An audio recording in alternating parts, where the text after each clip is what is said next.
Welcome to the Your Next Move podcast. This episode is adapted from a reader question that I received on The Cut. I often get asked questions about how to show that you're qualified for a job when you don't necessarily meet all of the expectations. And if we take a moment and step back, you know all of the statistics. If you haven't heard them, there are too many about women needing to meet 100% of the application qualifications just to apply versus men apply meeting sometimes not even half.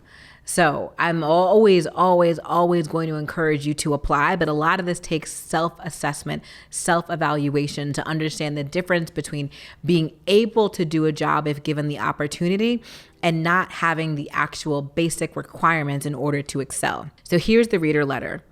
Dear Kimberly, it is often said that women only apply for positions where they are close to 100% qualified.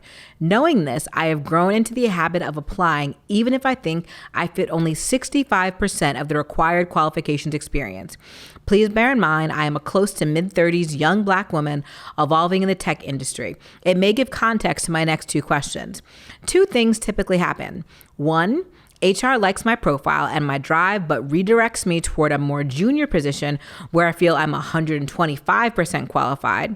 Or two, HR likes my profile and my drive, but the hiring manager feels safer going for someone overqualified. I am often overlooked based upon my experience and my academic qualifications in interviews, but I end up getting promoted from the junior role I was pushed into within 3 to 5 months with a bonus. I am 300% confident, kudos to you, in my ability to rise to any challenge. How can I translate that confidence into reassurance for the hiring manager without sounding like an egotistical and cocky candidate? I'm actually a really great team player. I know this has got to sound like so many of you, and I first want to acknowledge this is a really, really hard place to be in. I always share that job descriptions are like a Christmas wish list. The hiring manager is putting down every single skill, task, and experience they would prefer that a candidate possesses. After working in talent acquisition myself for quite a few years, I've seen my fair share of job descriptions that have things on there that are just unreasonable and unnecessary qualifications that the candidate who ultimately gets hired generally does not have. I also want to say that I'm relieved to hear that whatever a professional is getting callbacks when you apply for jobs, that tells me that your resume is actually reflecting the skill set very well. But something is happening in the interview process that needs to be rectified. If you're not even getting calls back for interviews, how you're presenting yourself needs to be addressed first. But if you're getting callbacks, that is such a good sign. The dilemma that you are having here is about positioning. From the moment a company interacts with you, it's either confirming or denying its assumptions as it relates to the role you're applying for.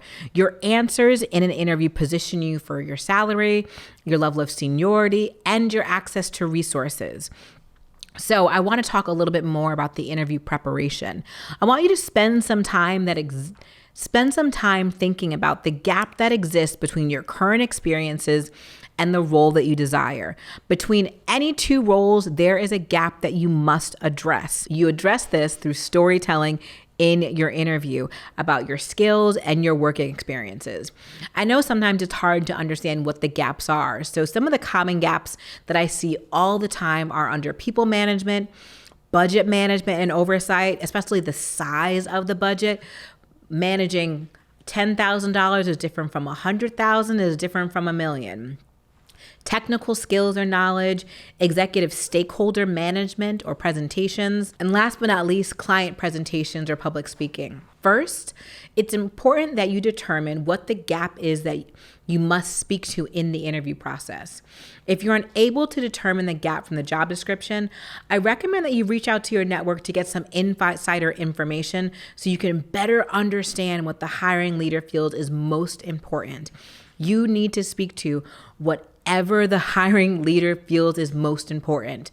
We know when you're looking at these job descriptions, there can be a long list of preferred and required qualifications, but in every role, generally based upon whatever your predecessor has gone through, the hiring leader may be looking for something special. And a little tip there is if you're speaking to that more, it already puts you ahead of other candidates.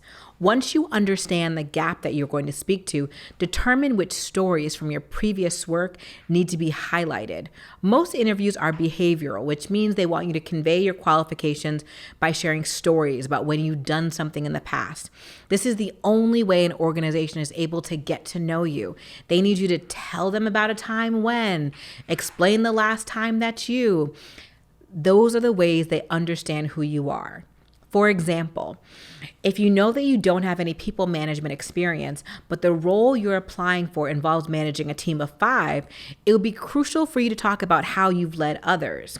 If the hiring leader were to ask, tell me about a time when you had to deal with a difficult coworker who had a difference of opinion, one of my favorite questions, it would be helpful for you to pick a leadership example versus something unrelated to the key skills of your job. A poor example would be talking about a disagreement you had with one of your peers or your manager about how you approach a project. What would be most helpful here is to speak about a time when you led a project or committee and had to align a team that disagreed with your plan of action toward the objectives, because you already know they're looking for that leadership capability, so we want to continue to position you in that way. When sharing a story in an interview, drive home results using the STAR answer format. STAR is one of my favorite things to teach. It stands for situation, task, action, result. It ensures that every story you share is anchored to your experience and details the impact of your work. Using the same question above, I have an answer here that I want to share with you. During my time working at ABC Company as the senior marketing manager, I was charged with leading the committee that would be managing the activation of the US Open. Our goal was to create a customer experience that would introduce our brands to new clients while also creating social sharing moments for anyone who interacted with our suite. I conducted market research on how our competitors showed up at the US Open for the past 3 years and the social impressions that resulted from their activations. Based upon my research, this is where we're talking about the results, y'all. Based upon my research, I presented 2 options for us to execute, but the team disagreed with the core idea that was iterated in both options. Knowing that the research supported the main theme I created, I asked the team to present a 3rd iteration of the theme that they felt best represented our brand and supported the data collected. As a result, we were able to execute a branded activation that supported the research and yielded 1.5 million social impressions. Now I know that answer sounded like a lot, but the STAR method ensures that you tell people where you were, what you were tasked with, what are the actions that you took, and what are the actual results. When you're in an interview and someone keeps on saying, well, where were you again? What was your role? What was that team doing? Can you explain the project? It means that your answers were not thorough enough.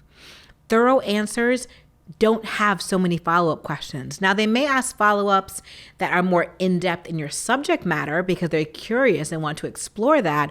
But if they're asking for basic things, it's because you did not give enough detail in your answer. If you really want to drive home how your story correlates to the job you're applying for, I would add in a closing statement about how this prepared you to do something similar in this new role that you're interviewing for. Again, interviewing is all storytelling. Every story is supposed to position you and align you to the job that you're applying for. So take some time to curate the success stories that showcase you winning, and even some what I like to call do better stories of times you messed up but you learn from it, that showcase your ability to overcome challenges, because we know no one is perfect in the workforce. We all have had challenges, we've all had learning lessons, and we need to be able to do that in the new job as well. You stating the facts about all that you accomplished is not egotistical or cocky. It's your job to make sure this hiring leader and the whole team understands the great work you've done, and you've got to be shameless about it because no one else can sell you in the way that you can sell you. And remember, between any 2 roles, it can be extremely tough, but I don't want you to walk away and be upset if you're offered the lower level position. You can always say no. You can always walk away and continue to work toward getting the job you really want. And you can ask to keep in touch about future opportunities that align with where you'd like to go. Many times in situations like this, we really want that job. So we're like, let me try and take the lower level job and work our way up. Sometimes that redirection may mean this job just was not for you. And if you're in a position where you can wait and continue to interview to get something that you are really excited about, go ahead and do that. So with that, I hope y'all enjoyed this remix of the article on the cut. If you have questions that you'd like to see me answer on the cut, I invite you to email yournextmove@nymag.com. And with that, may your next move be your very best move.